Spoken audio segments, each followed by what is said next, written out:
මේ කියන්න යන්නේ දුක කතාවක සතුටුදායක අවසානයක් ගැන. 2024 අගෝස්තු මාසයේ 24 වෙනිදා ෂැඩෝ මෙන්න මේ විදිහට තමයි කරදියාන කුණු කන්ද ළඟ හිටියේ. ඉතින් හැමදාමත් වගේ අපේ රටේ මිනිස්සු හදන්නම් වාලේ සත්තු හදලා මෙන්න මේ විදිහට පාරට ගෙනල්ලා විසික් කරන හින්දා තමයි ෂැඩෝලා වගේ අයට මේ විදිහට දුක් විඳින්න සිද්ධ වෙලා තියෙන්නේ. ෂැඩෝ එක්කන් එනකොට ෂැඩෝට රෑෂ් එකක් තිබුණා. ඒ වගේම යාට තයිරොක්සින් ඌනතාවයක් තිබුණා. ඒ වගේම ෂැඩෝව එක්කන් ආපු දා ඉඳලම මාස ගාණක් යනකම්ම ෂැඩෝ කියලා කියන්නේ ඊටාම වස සතෙක්.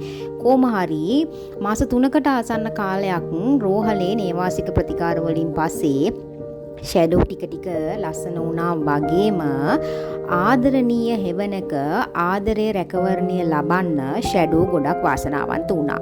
ඉතින් මේ වෙනකොට ෂැඩෝ ඉන්නේ යාගේ අලුත් ගෙදර අලුත් ස්වාමියෝ යටතේ. ඒගොල්ලන් යව කොච්චර ලස්සනට බලාගෙන තියනවද කියන එක ඔයගොල්ලන්ට මේ වීඩියෝ එකෙන් පේනවා ඇතිනේ. ඉතින් කවුරු හරි වැඩ අරගෙන වැඩක් නැහැ කියලා විසික් කරන කුණු ගොඩවල් වලට විසික් කරන සමහර දේවල් ලස්සනට උපමට්ටම් කරලා ලස්සන දියමන්ති බවට පත් කරන්න සමහර මිනිසුන්ට පුළුවන්. ඉතින් ෂැඩෝගේ කතාව අපිට කියන්නේත් ඒකම තමයි.